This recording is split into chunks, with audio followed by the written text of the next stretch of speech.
Morning children, today we'll study class 7th history chapter 3 the Delhi Sultanate, the Delhi Sultans.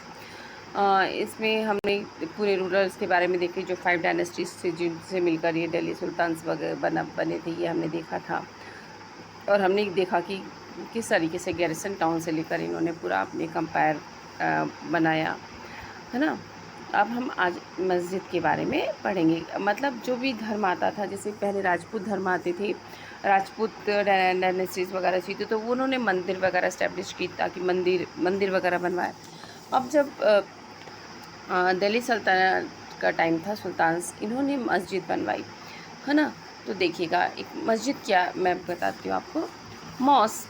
Mask और Arabic में उसको बोलते हैं मस्जिद, ठीक है। A place where Muslim prostrate the reverence to अल्लाह।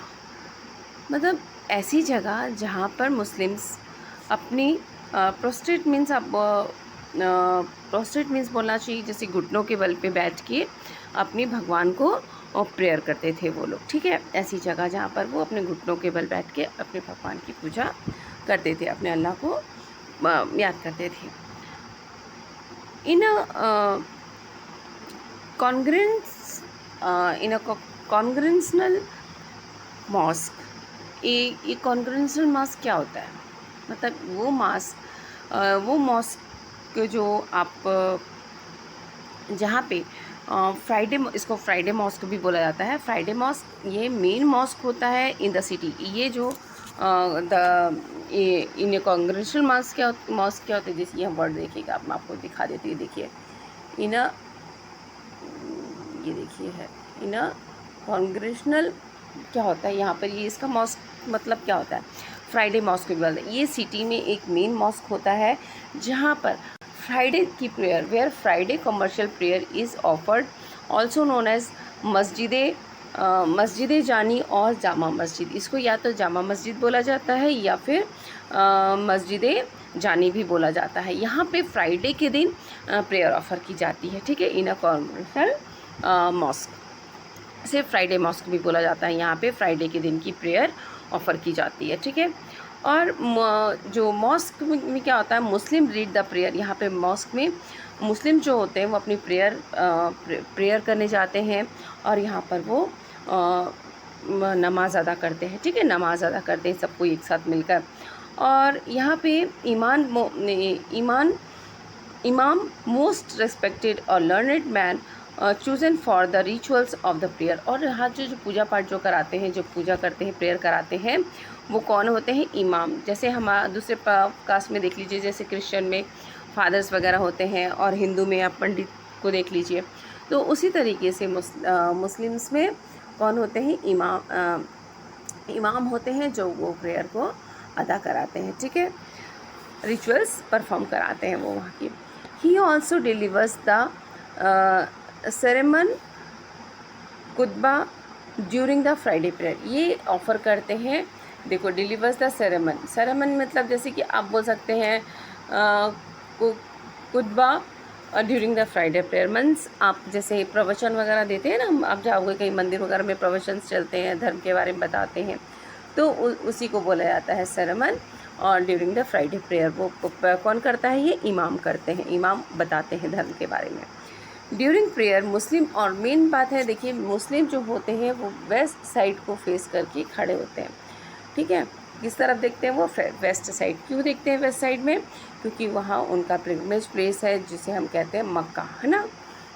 जैसे हिंदुओं में क्या होता है, बोलते हैं हमने 4 धाम की यात्रा कर ली, तीर्थ यात्रा करते हैं ना। तो वैसे ही मुस्लिम्स का जो तीर्थ स्थल बोलना चाहिए, उनका जो मेन प्लेस होता है कहाँ पे है? मक्का में। तो और वो कहाँ? इस तरफ है, ईस्ट में, वेस्ट में है। तो ये हमेशा क्या करते हैं? वेस्ट की तरफ फेस करके, इंडिया में क्या करते हैं, इंडिया के जो लोग भी प्रेयर करते हैं वो वेस्ट की तरफ फेस करते हैं। किस तरफ फेस करते हैं? आपको याद रखना है, वेस्ट की तरफ फेस करके प्रेयर करते हैं। This is also known as, देखिए, इट इज़ ऑल्सो, सॉरी, देखिए एक मिनट,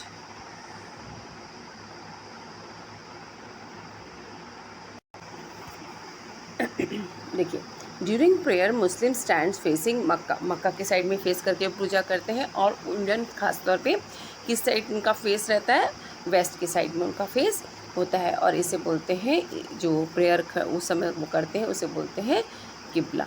ठीक है। The Delhi sultans build several mosque in the cities all over the subcontinent. अब जो दिल्ली सुल्तान्स थी, इन्होंने क्या किया, बहुत सारे मॉस्क वगैरह बनाना शुरू किया। क्यों बनाया इन्होंने मॉस्क? ताकि this demonstrate the claims to protectors of the Islams and Muslims. इनका ये था कि वो इस्लाम और मुस्लिम धर्म को क्या कर रहे थे, प्रोटेक्ट कर रहे थे, है ना। और mosque also help to create the sense of community of the believers. और जब मॉस्क क्यों बनाए, मॉस्क से क्या हुआ कि इसमें ये बिलीव भी आता था कि लोग इकट्ठे होते थे एक जगह, एक टुगेदरनेस का जो बिलीव है, थॉट है, ये आता था। सब इकट्ठा होते थे ना प्रेयर करने के लिए एक साथ, तो एक कम्युनिटी ऑफ बिलीव्स आता था, टुगेदरनेस का बिलीव आता था, और एक था कि इनके बीच में एक रिलीजन अफेक्शन है, ये चीज़ दर्शाता था। ठीक है। Belief of system code of the conduct. It was necessary to reinforce this idea community because Muslim came from the variety of the backgrounds. इनके पास अलग अलग जगह से आए थे, तो ये अपने धर्म का प्रचार कर रहे थे, है ना। तो देखो, इन्होंने सबसे पहले ये जो मस्जिद बनाई थी, ये कब बनी थी? सबसे पहली मस्जिद है, देखो ये लिखा हुआ, देखिए,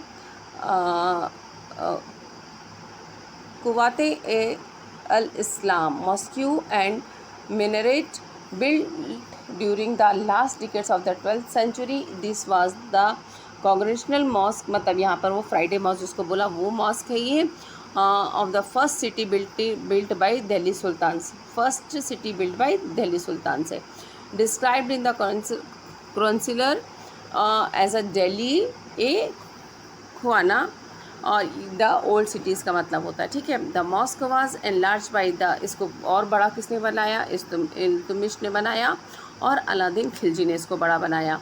और उसमें एक मीनार भी था, देखो, जिसको किसने बनाया है, वहाँ पर उसमें मीनार भी आपको दिख रहा है, देखिए, इसको किसने बनाया था? कुतुबुद्दीन ऐबक और इल्तुतमिश ने बनाया था। ठीक है। एक ये मॉस्क हो गया, और ये देखिए एक मॉस्क का यहाँ पिक्चर दिख रहा है आपको,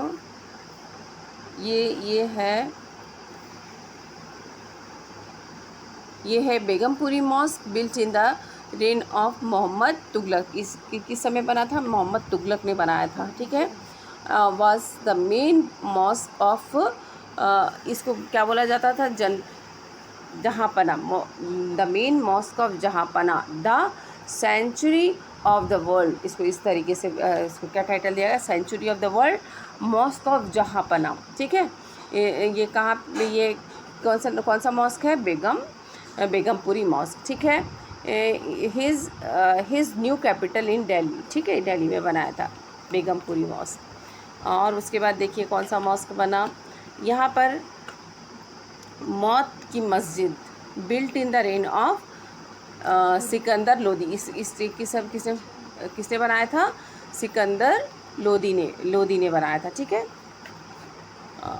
और एक और मॉस्क दिख रहा है आपको, ये वाला देखिए मॉस्क, ये बनाया था मॉस्क ऑफ जमाली कमाली, बिल्ट इन लेट 1520s। ठीक है, ये वाला मॉस्क है, ये वाला।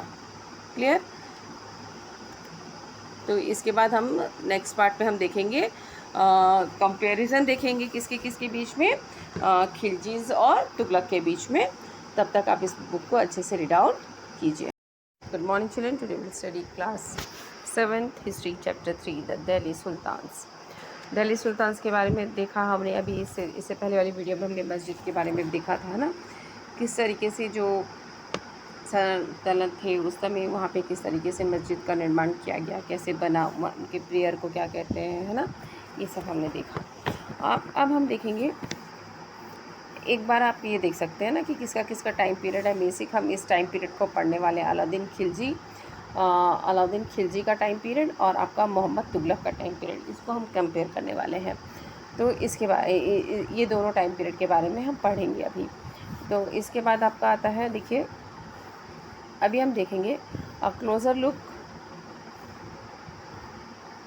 look administration and the constellation under the Khiljis and Tughlaqs.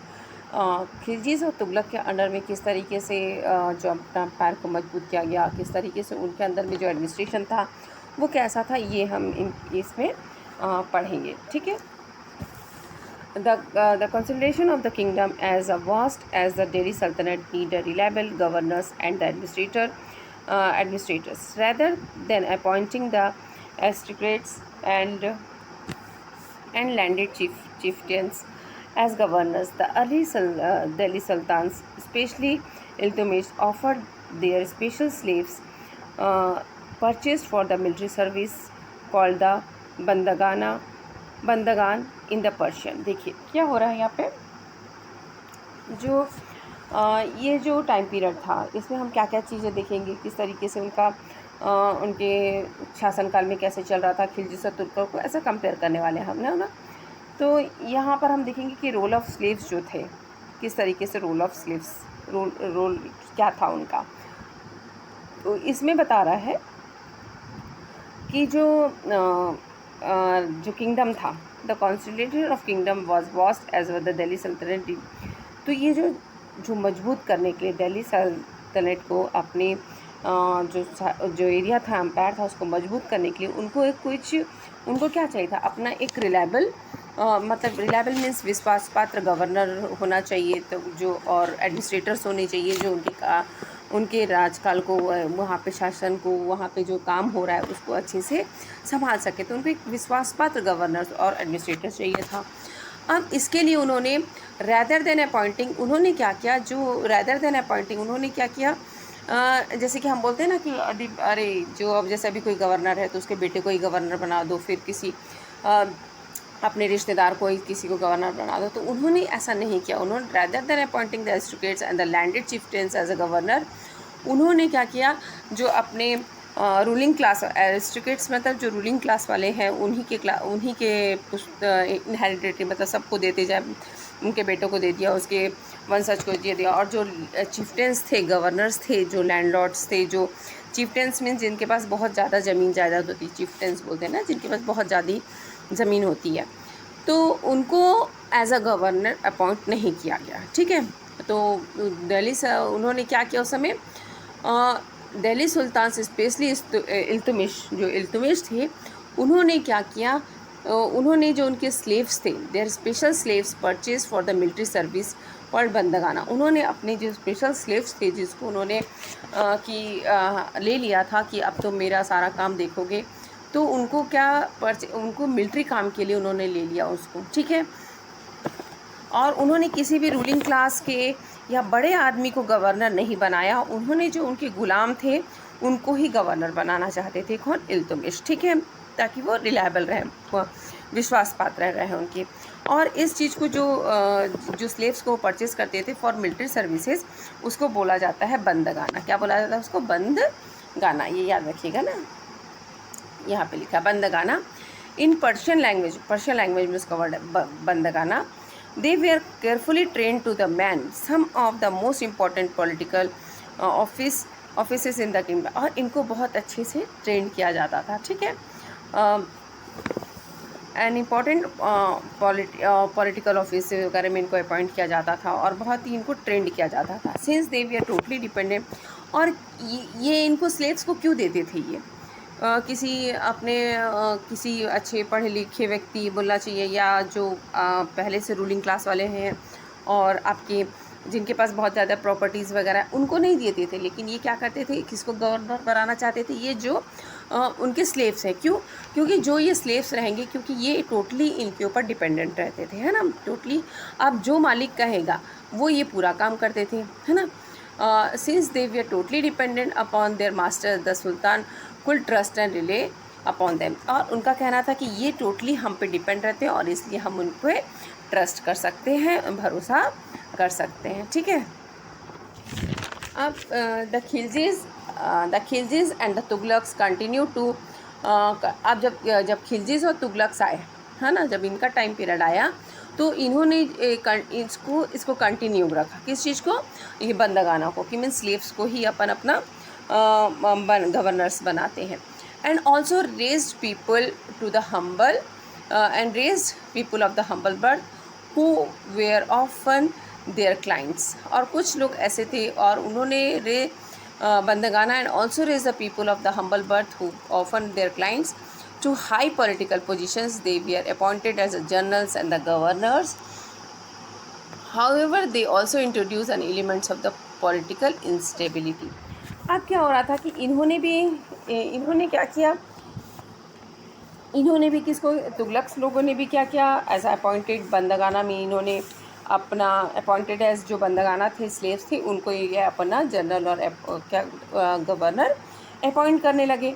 Someone who under the protection of a another and A dependent और ए हैंगर ऑन। ठीक है, सुल्तान के बाद आप देखो इसमें क्या होता था, अब इन्होंने भी क्या किया, स्लेव्स को ही अपना जनरल और गवर्नर बना लिया।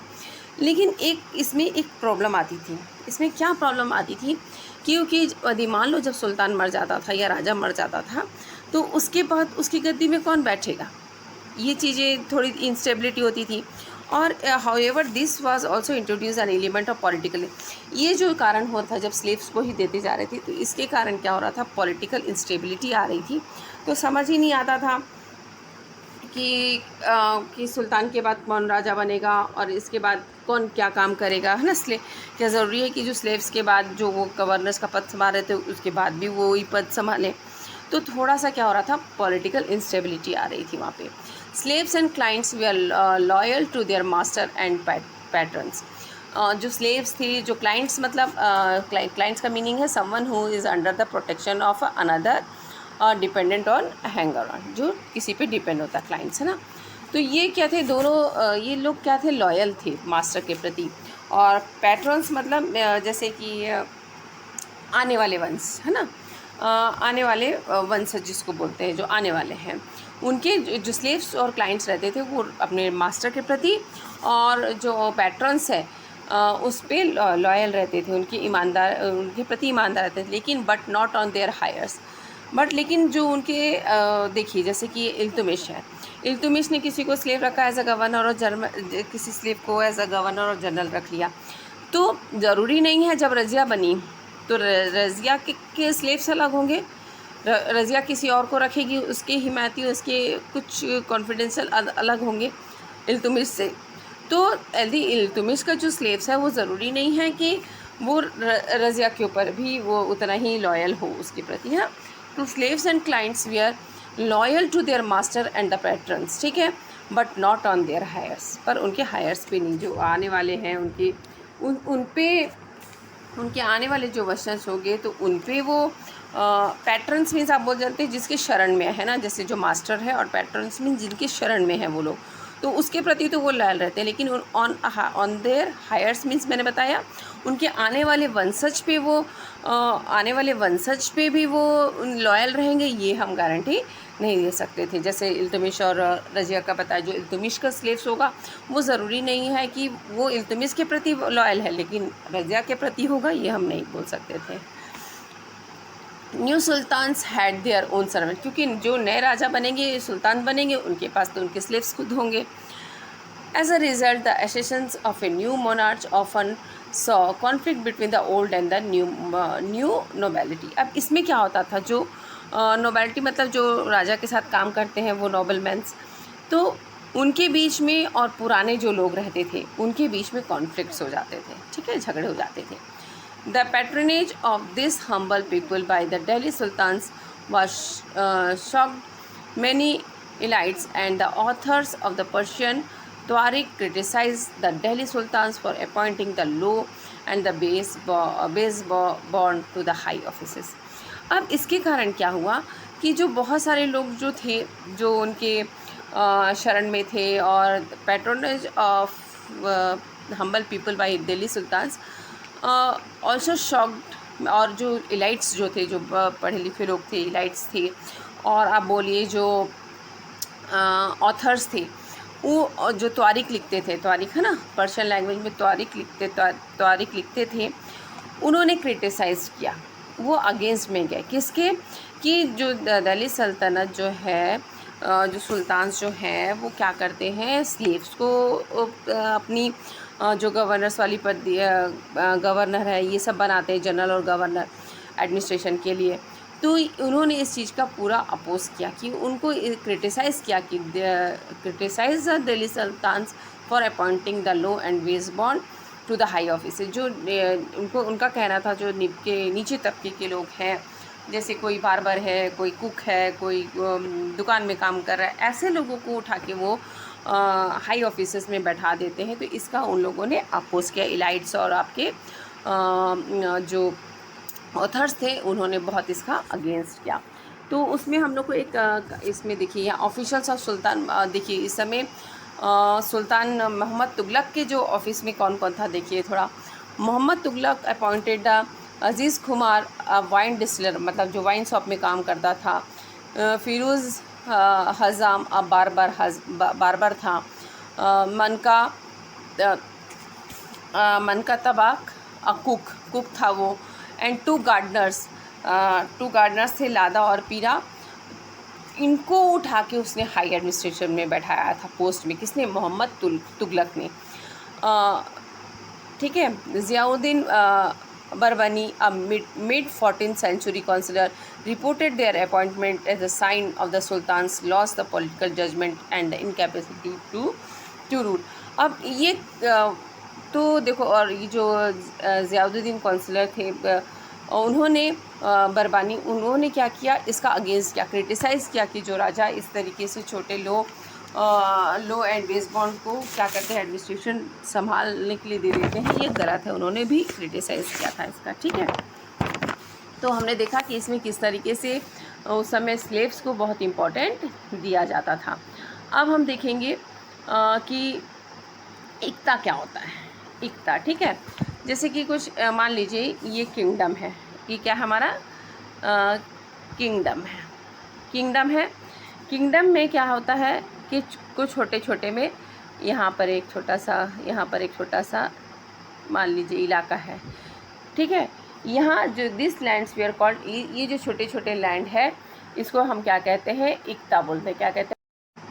अब क्या था, एक हम पढ़ने वाले हैं एकता सिस्टम और टैक्सेस के बारे में। तो इसमें क्या था देखिए कि जो किंगडम है ना, जो किंगडम था उसको क्या किया गया, छोटे छोटे इक़्तिदार में इक़्ता में ये छोटे छोटे इक़्ता है। जो ये छोटे छोटे लैंड मासेस है ना, इसको बोलते हैं इक़्ता, IQTA इक़्ता। ठीक है। और इसमें इसके जो गवर्नर रहते थे, इक़्ता के जो गवर्नर रहते थे उसको, वो कौन होते थे, military commander were appointed as a governor of the territories of varying size. यहाँ पे जो मिलिट्री कमांडर होते थे उनको एज अ गवर्नर अपॉइंट किया जाता था। और इनको क्या बोला जाता था, land holder were called the iqtadar और मुक्ति बोला जाता था इनको। ठीक है। यहाँ पे जो लैंड होल्डर और इक़्तिदार रहते इनको बोला जाता था मुक्ति या इक़्तिदार। ठीक है। अब देखिए, तो हम बोल सकते हैं कि दिल्ली सल्तनत divide into the iqtas. Delhi सल्तनत इक़्तास में डिवाइड होती थी और इसका military commanders were appointed as a governor of territories of varying size known as a iqtadar और मुक्ति। ठीक है। अब जो ये इनका ड्यूटी क्या रहता था, ये काम क्या करते थे, कौन जो मुक्तीज़ और इक़्तिदार थे वो काम क्या करते थे, इनका काम क्या हुआ करता था।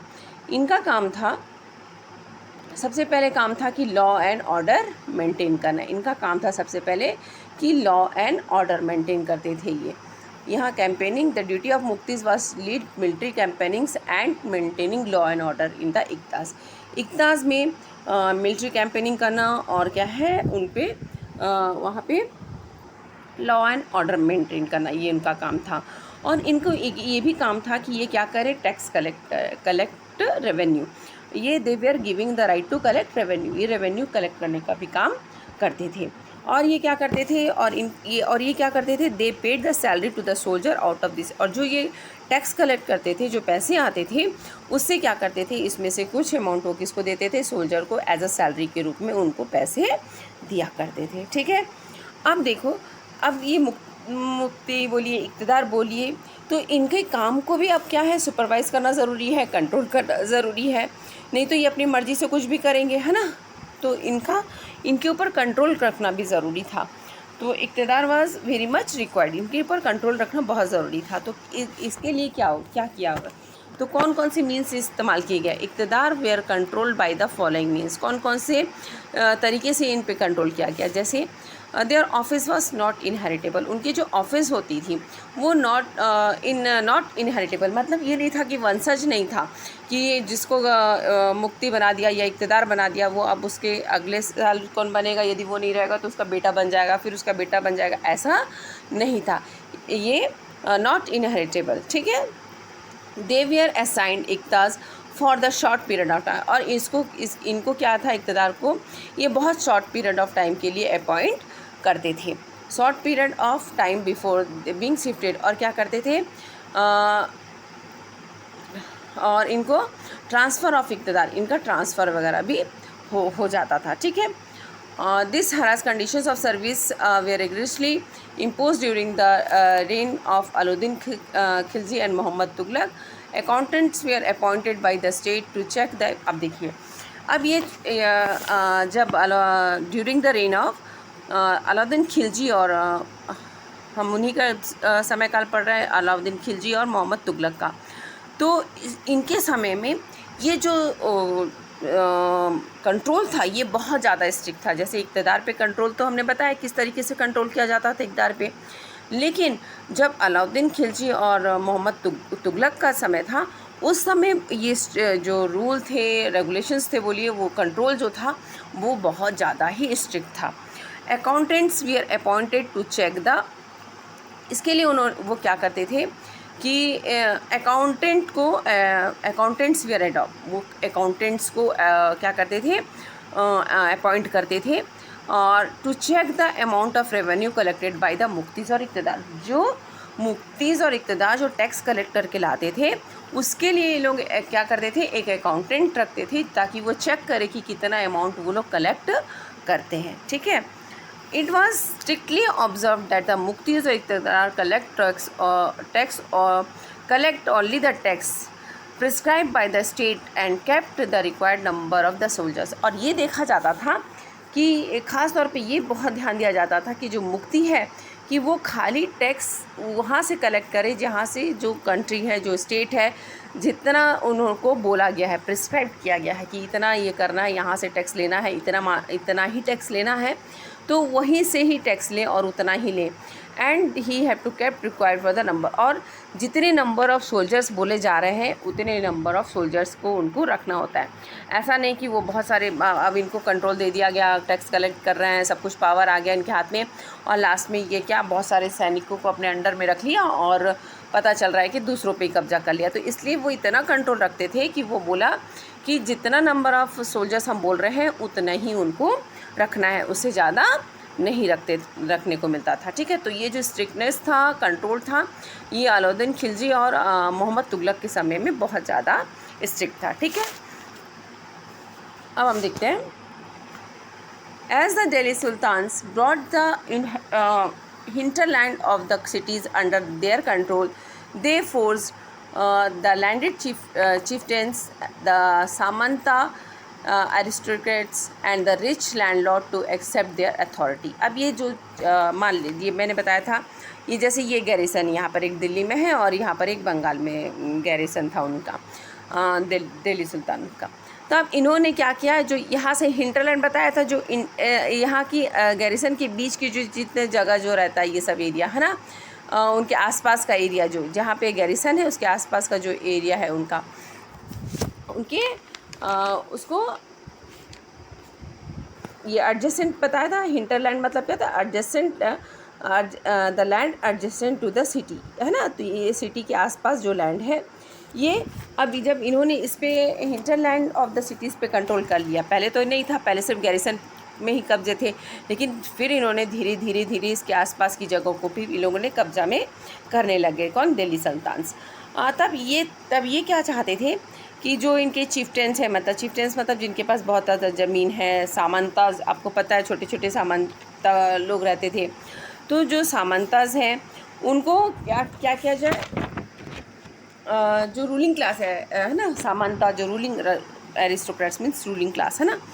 तो और जो रिच लैंडलॉर्ड हैं, बड़े बड़े ज़मींदार हैं वगैरह, वो इनकी अथॉरिटी को स्वीकार करें, इनके कंट्रोल में आ जाए, है ना, यही कहते थे इनका। Under Alauddin Khilji the state brought the assessment and collection and revenue under own its. लेकिन अब क्या हुआ कि देखो उस समय तो क्या है कि इक़्तिदार और इनको दिया जाता था कुछ टाइम का रेवेन्यू कलेक्ट करने के लिए दिया था ना इक़्तिदार और मुक्ति को। लेकिन जब अलाउद्दीन खिलजी का टाइम आया तो उसने क्या किया कि लैंड रेवेन्यू को उसने क्या किया, collection of land revenue under his own control. उसने लैंड रेवेन्यू कलेक्शन के को उसको उसने क्या किया, अपने ही कंट्रोल में कर लिया।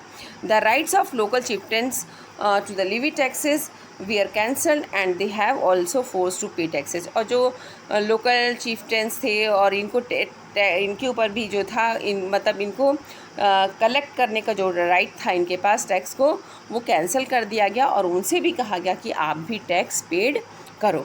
The sultans administrators measure the land and kept carefully accounts. जो सुल्तान के एडमिनिस्ट्रेटर्स थे वो लैंड ज़मीन को पूरा नापते थे और उसको बहुत केयरफुली उसके अकाउंट्स वगैरह को रखते थे। Some of the old chieftains and the landlords serve the sultan as a revenue collector. कुछ जो पुराने चिफ्टेंस और लैंडलॉर्ड्स थे वो लोग सुल्तान के लिए क्या करते थे, रेवेन्यू कलेक्ट करने का काम करते थे। जो पुराने उनके ओल्ड चिफ्टेंस थे वो लोग काम करते थे। और there were the 3 types of, यहाँ पे 3 टाइप्स ऑफ टैक्स कलेक्ट किए जाते थे। वो था आपका, देखिए फर्स्ट क्या था, कौन सा टैक्स कलेक्ट किया जाता था, ऑन द कल्टीवेशन कॉल्ड खराज, है ना, खराज। जैसे जो कल्टीवेशन जब कर रहे हैं, जो खेती कर रहे हैं, उसको हम लोग क्या कहते थे, kharaj. And amounting of about 50% of the peasant produce. और उसमें कितना, जितना पीसेंट ने प्रोड्यूस किया उसका 50%, है ना, ये टैक्स कलेक्ट करते थे। और ऑन कैटल्स पे, उनके पास कैटल्स थे तो उस पर टैक्स लगाते थे। और उनके पास हाउसेस थे, जहाँ रहते थे हाउसेस पे, उस पर भी टैक्स लगाया जाता था। ठीक है, तो ये था इक़्तिदार और मुक्तिस के बारे में बताया। इक़्तिदार और इक़्तिदार क्या है ये मैंने बताया आपको अभी। और हम लोग नेक्स्ट वीडियो में पढ़ेंगे आगे फ्रंटियर चिफ्टेंस एंड देयर फ्रंटियर्स के बारे में हम पढ़ेंगे। ठीक है।